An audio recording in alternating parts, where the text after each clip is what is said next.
When I opened my eyes, the faint glow of dawn was already slipping away, as if the morning had forgotten to arrive altogether. My room was cloaked in a thick, velvety darkness that seemed to press in from all sides, making it hard to tell if I was even awake. The air was heavy with an unsettling stillness, every breath feeling like it was fighting to escape the cloying atmosphere. My limbs were sluggish, pinned to the mattress by the weight of a sleepless night that had left me feeling hollowed out and worn thin. I lay there for a moment, listening to the silence that filled every corner of the room. It was the kind of quiet that wasn't peaceful but heavy, like it was carrying secrets I couldn't quite hear. A bead of sweat rolled down my temple, tracing a cold, damp path across my cheek before it disappeared into the fabric of my pillow. My thoughts drifted in and out, half-formed memories and hazy echoes that refused to let me rest. I could almost hear them whispering, an insistent murmur just below the surface of my consciousness, like the sound of waves crashing in the distance. Eventually, I forced myself to move, pushing back the thin blanket that clung to my skin. My muscles protested with every motion, tight and aching, but I couldn't let that keep me anchored here any longer. Something deep inside me had begun to stir, a restless energy that refused to be ignored. I swung my legs over the side of the bed, feet meeting the cold floor with a shiver that shot up my spine. My fingers found the edge of the window, pulling, the curtain back just enough to let in a sliver of pale light. Outside, the city lay in a kind of hushed suspension. The buildings, tall and unyielding, seemed to loom over the empty streets like silent sentinels. A light drizzle had begun to fall, misting the air and painting the world in a muted, silvery sheen. Across the way, an old wind chime hung from a neighbor's balcony, its slender metal tubes trembling ever so slightly in the damp breeze. Even in that stillness, it found a way to sing, a soft, persistent melody that echoed through the silence. Watching it sway, I felt a flicker of connection, a small but stubborn defiance that mirrored the restlessness inside me. I took a deep breath, feeling the damp air fill my lungs and carry with it the scent of rain and wet pavement. There was a quiet sort of melancholy in that scent, a reminder of everything that had come before and everything that might still be waiting. In that moment, I realized that I couldn't let myself be swallowed by the quiet any longer. The city might be sleeping, but something inside me was waking up, something that refused to be silent any longer. The cold air snapped at my skin as I stepped outside, pulling my jacket tighter around me. The street was slick with rain, each puddle shimmering like a broken mirror beneath the flickering glow of a single street lamp. I paused for a moment, letting the drizzle soak into my hair and cling to my eyelashes. Each drop a tiny, icy jolt that kept me rooted in the present. There was a strange comfort in that, feeling the world's chill on my skin, knowing I was still here, still breathing, no matter how heavy the darkness felt. I walked with no real direction, my feet carrying me down empty sidewalks and past shuttered storefronts. The city felt different in the rain, like a living thing that had drawn in on itself, holding its secrets closer to its chest.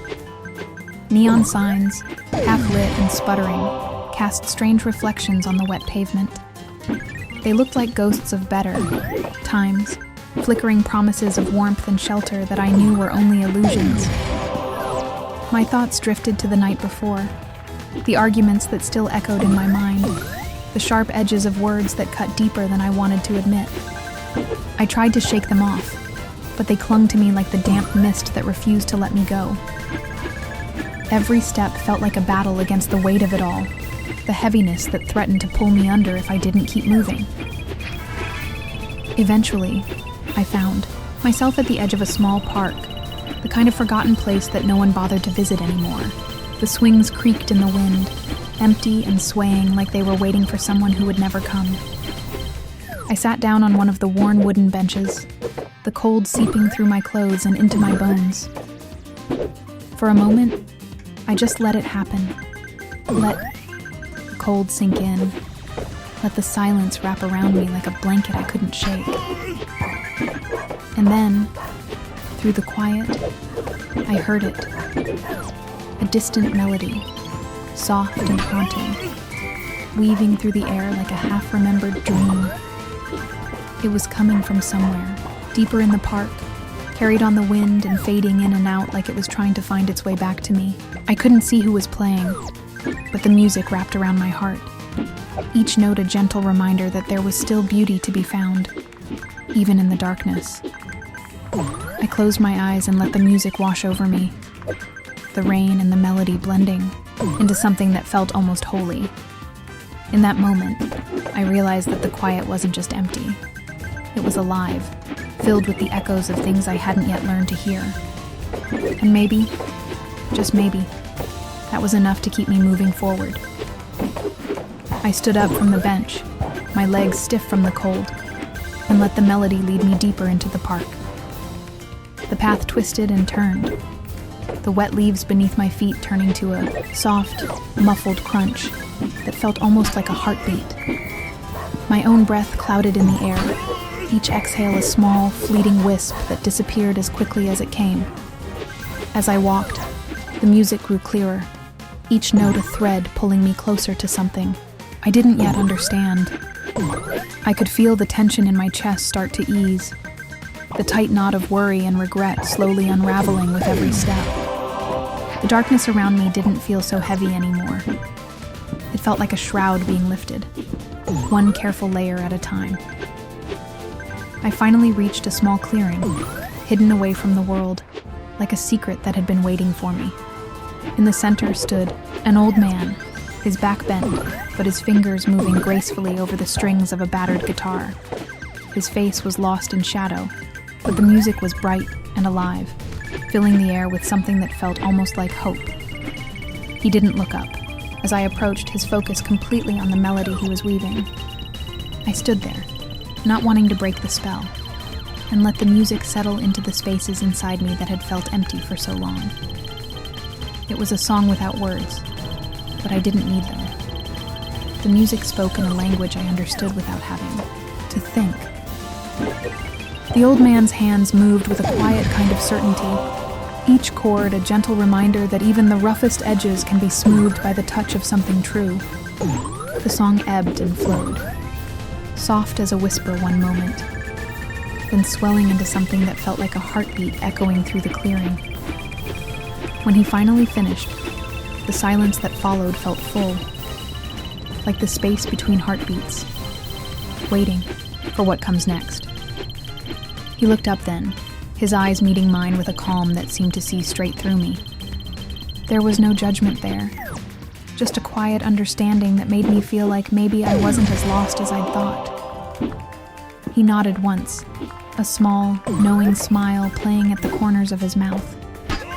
Without a word, he started to play again, this time a softer, simpler tune that felt like a promise. I sat down on the grass, the cold forgotten, and let the music hold me. In that moment, I realized that sometimes the world doesn't need to be loud to be heard.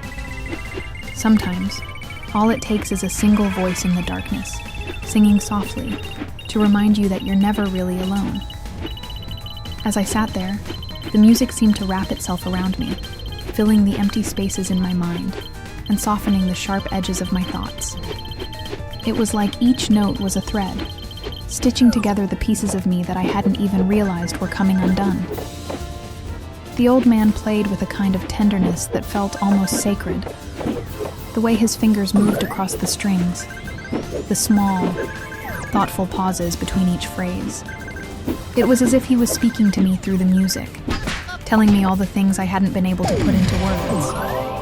I closed my eyes and let the melody sink in.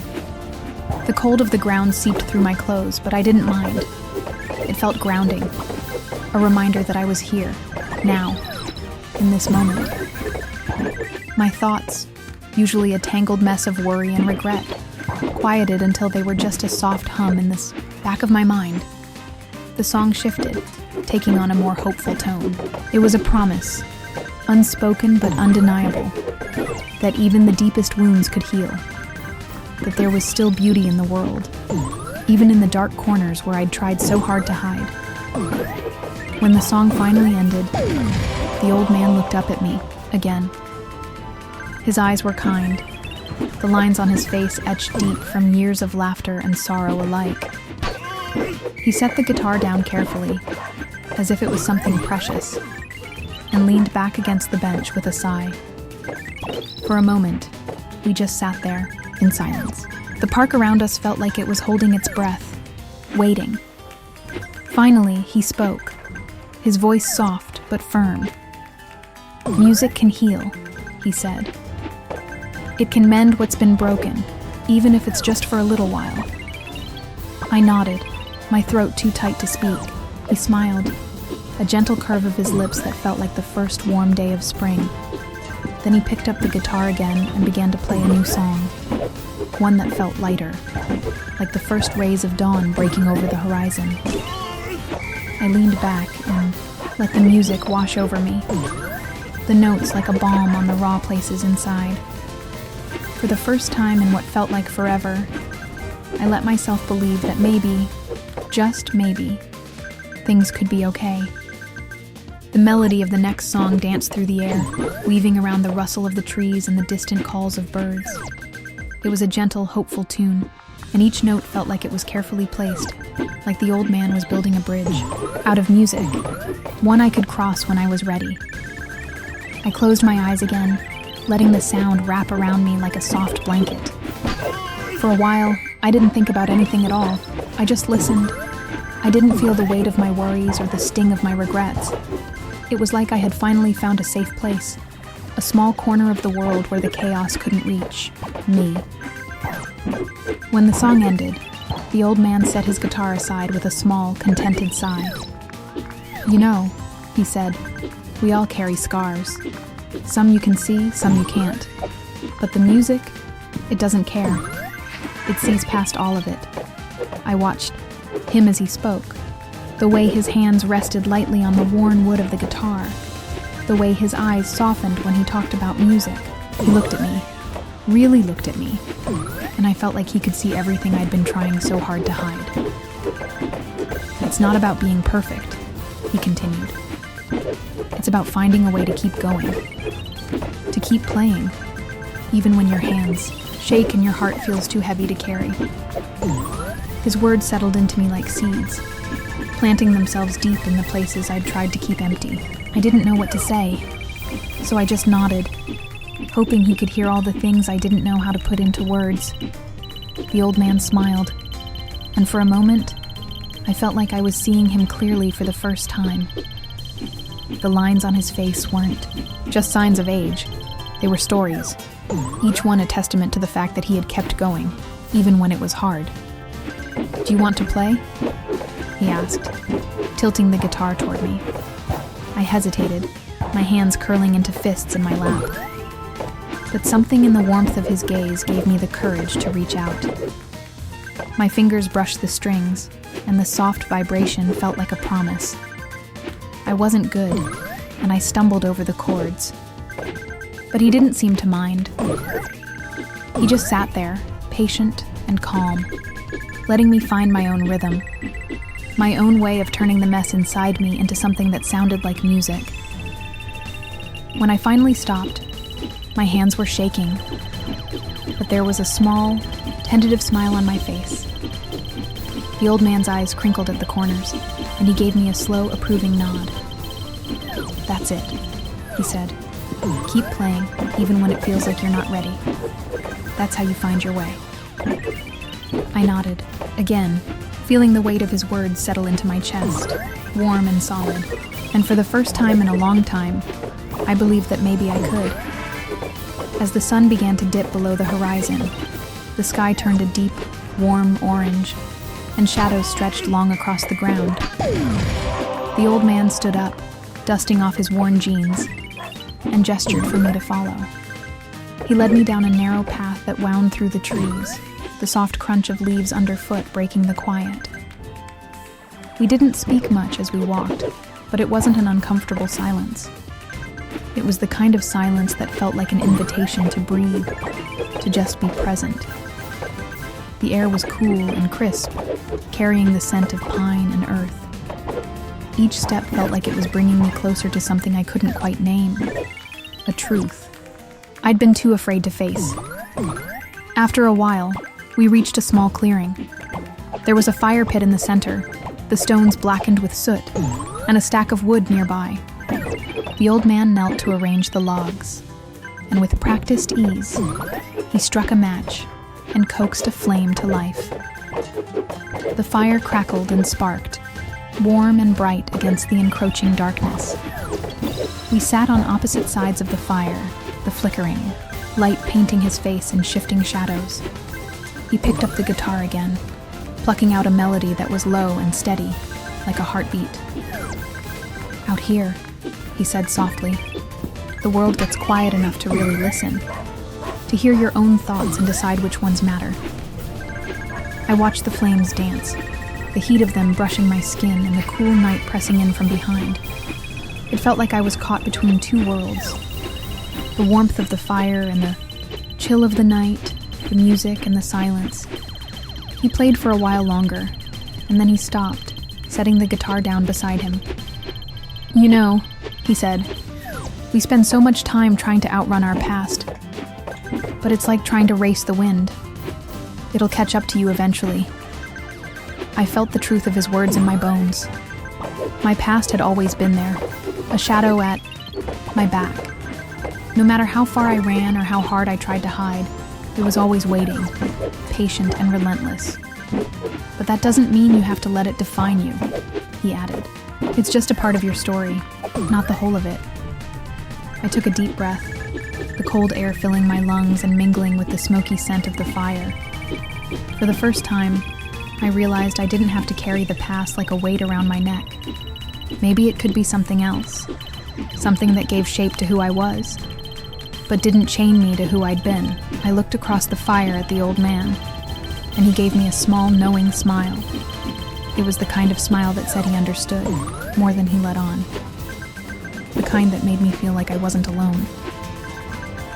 As the night settled in around us, the stars began to appear, tiny pinpricks of light in the vast darkness above.